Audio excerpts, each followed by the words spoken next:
we're sort of powering through the topics for tonight far quicker than I thought we would.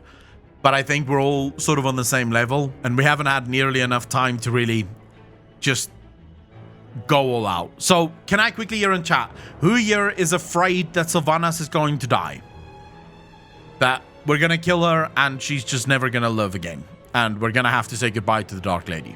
Whether it's unlikely or not doesn't really matter at this point. I think there's a lot of people that's pretty tired of Sylvanas, and I do believe that whether you like Sylvanas or dislike Sylvanas, whether she dies or doesn't die, the one thing that you should know is that Sylvanas will most likely be placed on the back burner after this expansion. You're happy about her dying? Although, Asmon, I think I've watched you before saying that you've sort of had enough of her now. Like, it's just been too many expansions now where she's sort of the driving force, and I do agree, right? While I like the Dark Lady because she moves the story forward, I do think you do run the risk of just sort of making it bland at some point, where there is a point where you just go, okay, fuck, how many times can one character cause all this shit in the world, right? Okay, so I have it on pretty good authority that Sylvanas will not die.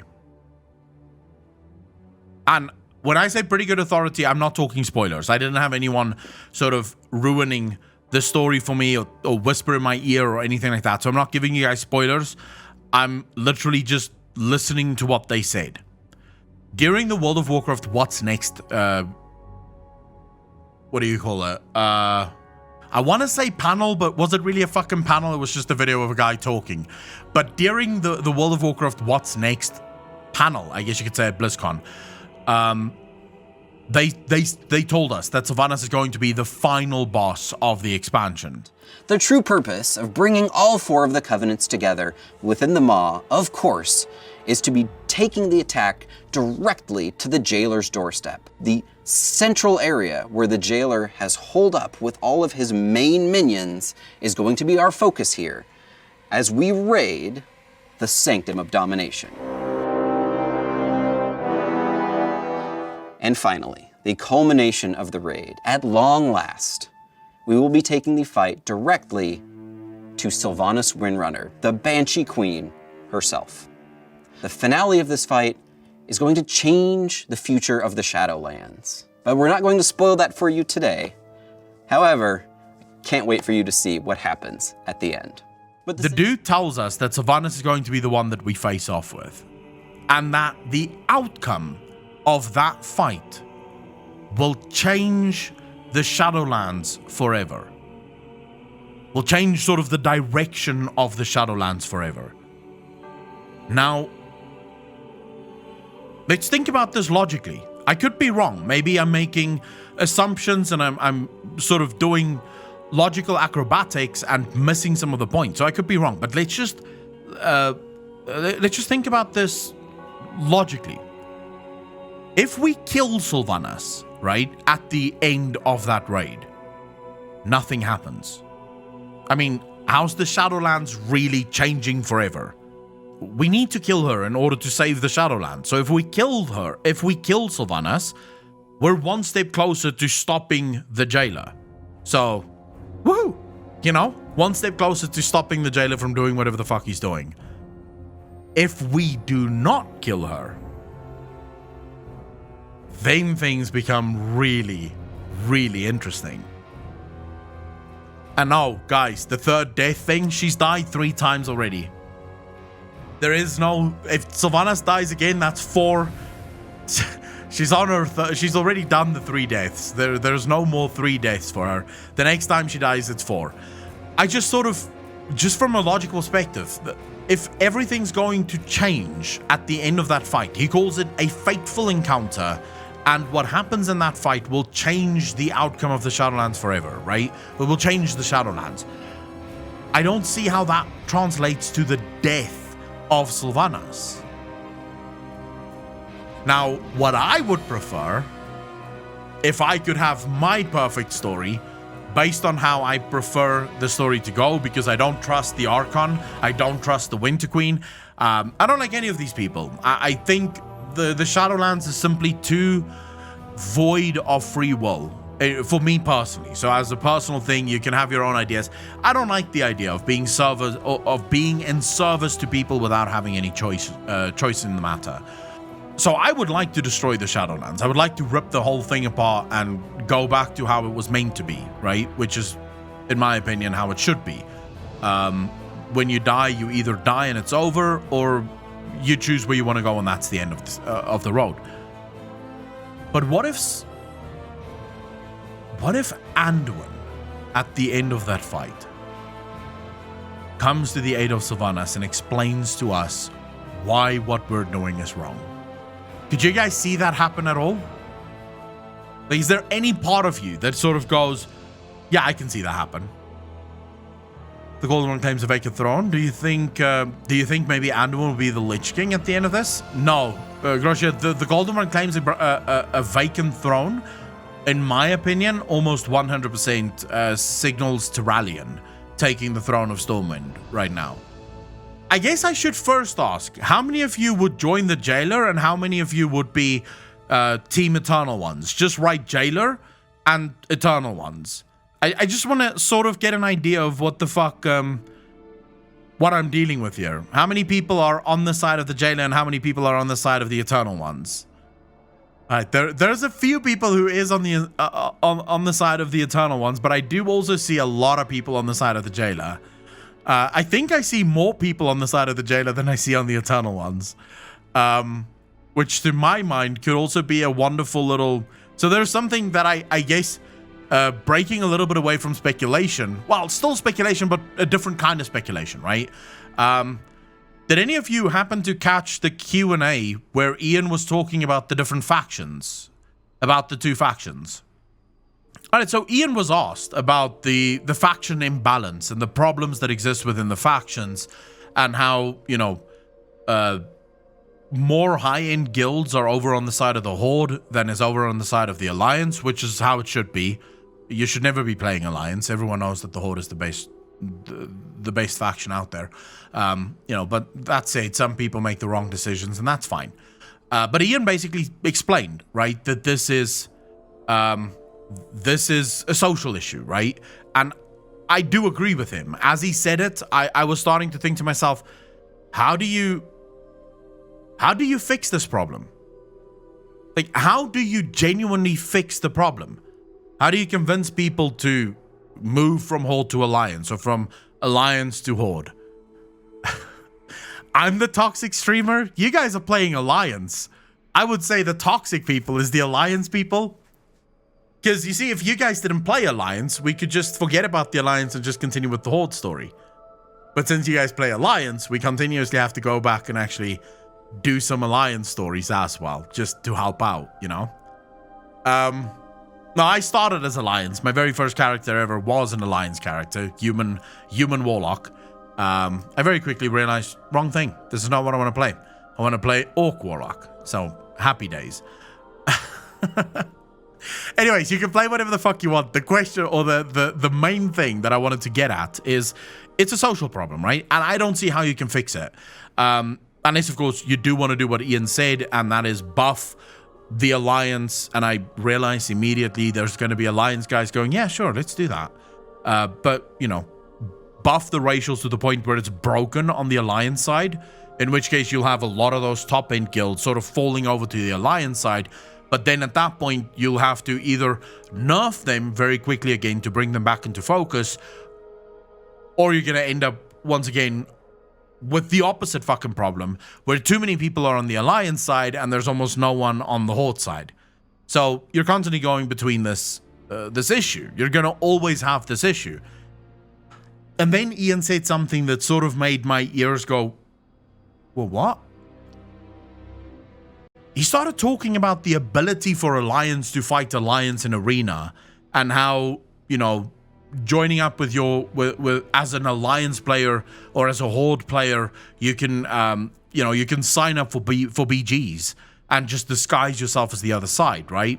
So they've already started to do this. And he said, while they care about the Horde and the Alliance as two factions, and that sort of innate to World of Warcraft, and I do agree with him, I don't see a world in which it makes sense to remove the Horde and the Alliance from one another, or to remove the Horde and the Alliance from the game.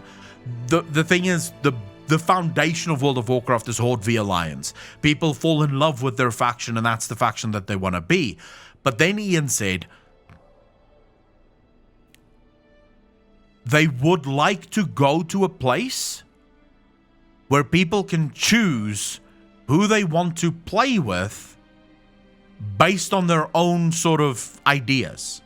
So based on and I made this video back in fucking Legion, dude, where I said, I do not see a world where the factions would disappear. I don't want the factions to disappear.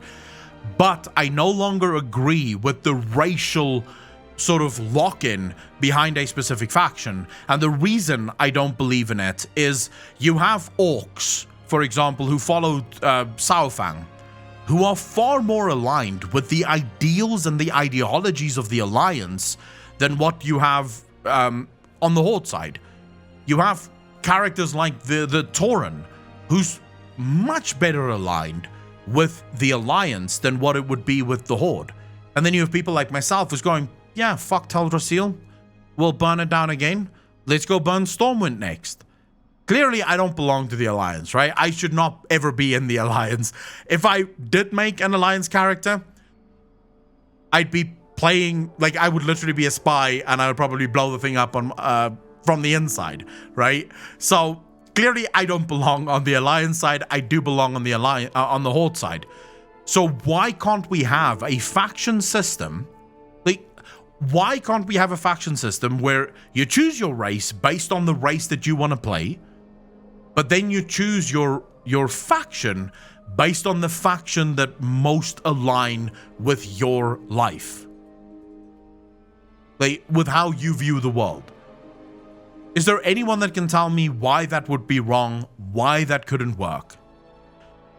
When Blizzard first started to do these connected realms, yeah, my opinion have always been that they should have, the reason they did connected battle groups, the battle group thing where people could play, you know, you could do PvP with other battle groups, and then you had the cross-realm stuff that came in, and all of these things slowly but surely started to chip away at the community aspect of World of Warcraft, right? It was a slow process. The community aspect of World of Warcraft did not die because of a single thing. It died from 1,000 cuts. It was literally death by 1,000 cuts. That's how the community element of World of Warcraft died. And I've told you guys this multiple times, right? When I played World of Warcraft all the way back in fucking vanilla, right? I remember having to stand in a city and spam and spam and spam to get a tank.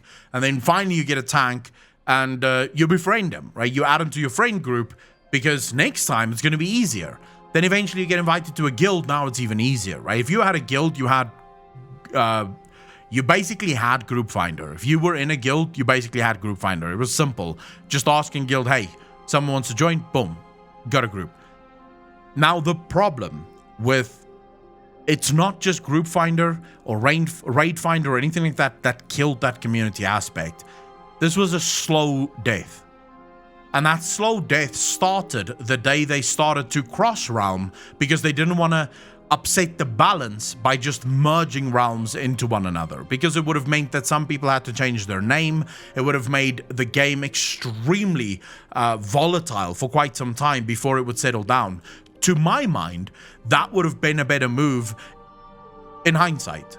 If you look back, rather have a couple of people pissed off because maybe they have to change their name, add another N or another O to their name, than what you have now, where people sort of play the game as a single player experience because you don't even need to fucking play with other people if you don't want to. Now, Shadowlands has gone a long way to fixing a lot of those issues, and Shadowlands is actually pretty good. When it comes to playing with other people, it's actually a lot of fun. I find myself playing with a lot of people now, especially since I've joined Arthas on NA. It's been like actually crazy fun.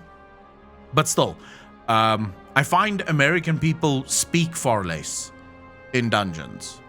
That's sort of weird. I don't know why, but in EU, there's always someone telling you you're a cunt or doing the wrong thing. In NA, no one really speaks. That was sort of weird, but at the same time, quite nice. Because you don't hear about all the retards that's also just wasting your fucking time, right? So yeah, I would say there's fewer, I guess you could say, toxic people in NA, from my experience, at least. The argument that I have when it comes to the Horde v Alliance thing, the point that I'm trying to make here is you can either do the faction thing now, right? Where you say, right, you can play any faction you want, any race you want.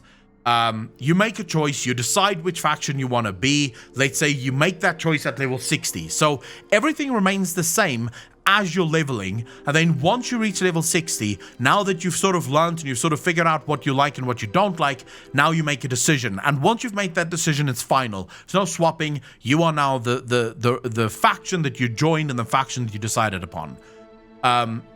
Yes, it will cause some issues in the interim, but I think it will solve a lot of future issues if you do it now. I think Ian sort of hinted at it. Just want to point out, I think Ian sort of hinted at it. Because he did say, we want people to be able to play with their friends.